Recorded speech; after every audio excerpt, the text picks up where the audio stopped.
नमस्कार। आज हम पढ़ने वाले हैं शब्द भेद। शब्द भेद, इससे पिछली वीडियो में हमने उत्पत्ति के आधार पर, रचना के आधार पर, बनावट के आधार पर हम पढ़ चुके हैं और इस वाली वीडियो में हम शब्द भेद प्रयोग के आधार पर पढ़ेंगे और व्याकरणिक आधार पर पढ़ेंगे। तो पहले हम पढ़ते हैं प्रयोग के आधार पर शब्द भेद। तो देखिए, प्रयोग के आधार पर शब्द कितने प्रकार के होते हैं? तो दो प्रकार के होते हैं, सामान्य शब्द और पारिभाषिक शब्द। सामान्य शब्द अर्थात जिन्हें हम अपनी आम बोलचाल की भाषा में प्रयोग करते हैं, ऐसे शब्द जिन्हें हम रोजाना किसी से बात करते हुए अपनी भाषा में प्रयोग करते हैं और अपने विचार दूसरों को प्रकट करते हैं। अपने विचार दूसरों को प्रकट करते समय जो भी शब्द हम प्रयोग में लाते हैं वो सभी शब्द जो हैं सामान्य शब्द कहलाते हैं। इनमें बहुत सारे उदाहरण हो सकते हैं, जैसे हाथ, पैर, चावल, दाल, सड़क, घर, नल, आना, जाना, खाना, बोलना, घूमना। इस तरह के सारे शब्द जो हैं हम सामान्यतः किसी से बात करते वक्त अपने भाषा में प्रयोग में लेके आते हैं और ये सारे शब्द सामान्य शब्द कहे जाते हैं। अगला हम देखते हैं पारिभाषिक शब्द। पारिभाषिक शब्द में ऐसे शब्द आते हैं जिनकी एक परिभाषा निश्चित की जा चुकी है, जो किसी एक चीज़ का प्रतिनिधित्व करते हैं। जैसे मनोविज्ञान, ये एक विषय का प्रतिनिधित्व करता है। भौतिकी, गणित, ये हम सब जानते हैं कि ये एक विषय का नाम होता है। और अभियंता, राजदूत, संपादक, ये एक पद का नाम सुनिश्चित किया गया है। आगे है विज्ञप्ति, जिसे हम इंग्लिश में एडवर्टाइजमेंट भी कहते हैं। विज्ञप्ति, अनुसंधान, परीक्षक, संशोधक, अध्यक्ष, ये भी एक पद के नाम परिभाषित किए गए हैं। ऐसे शब्द जो किसी न किसी चीज़ की, किसी वस्तु की, किसी व्यक्ति की या किसी पद की परिभाषा देते हैं और उन्हीं के बारे में बताते हैं, बात करते हैं, जिनके शब्द को पढ़ते ही हम समझ जाते हैं कि ये शब्द सामान्य बोलचाल का नहीं है बल्कि किसी एक निश्चित परिभाषा को प्रदर्शित करता है। ऐसे सारे शब्द पारिभाषिक शब्द कहलाते हैं। तो प्रयोग के आधार पर दो ही प्रकार के शब्द होते हैं, सामान्य शब्द और पारिभाषिक शब्द। इसके आगे हम पढ़ते हैं व्याकरणिक आधार पर।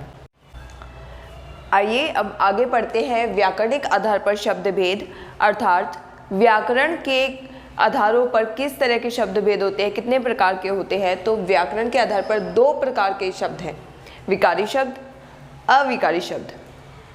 यहाँ पर देखिए, विकारी शब्द किसे कहते हैं? विकार अर्थात बदलाव हो जाना, यानी ऐसे शब्द जिनमें कुछ बदलाव हो जाए, व्याकरण के कारण जिनमें कुछ बदलाव हो जाए, वो सारे शब्द कहलाते हैं विकारी शब्द। और अविकारी शब्द जिनमें कोई भी विकार ना हो, कोई भी बदलाव ना आए, वो सारे कहलाते हैं अविकारी शब्द। तो आगे विकारी शब्द के भी चार भेद हैं, संज्ञा, सर्वनाम, विशेषण, क्रिया। ये चार भेद हैं विकारी शब्द के, जिन्हें आगे की वीडियोस में हम डिटेल में बारी बारी से पढ़ेंगे। तो आप देखिए, ये सारे विकारी शब्द हैं, संज्ञा, सर्वनाम, विशेषण, क्रिया। इन चारों पर व्याकरण के कारण विकार उत्पन्न होता है, इसलिए ये सारे विकारी शब्द कहलाते हैं। आगे है अविकारी शब्द, क्रिया विशेषण, संबंध सूचक, समुच्चय बोधक और विस्मयादि बोधक।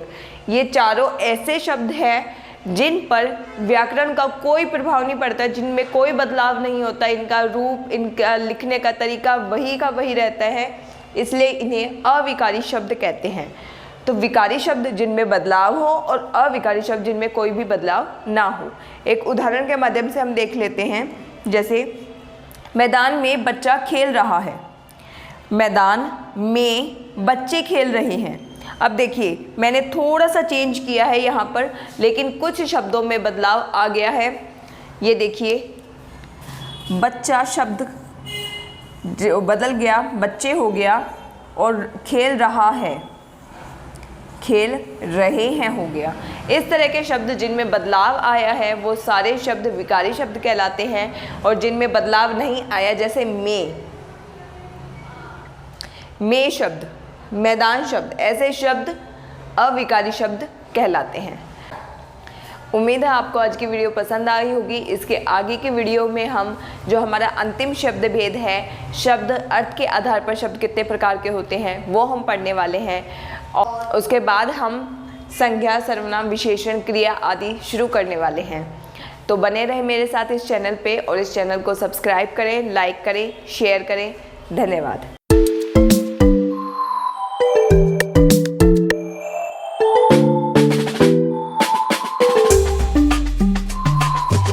हैं।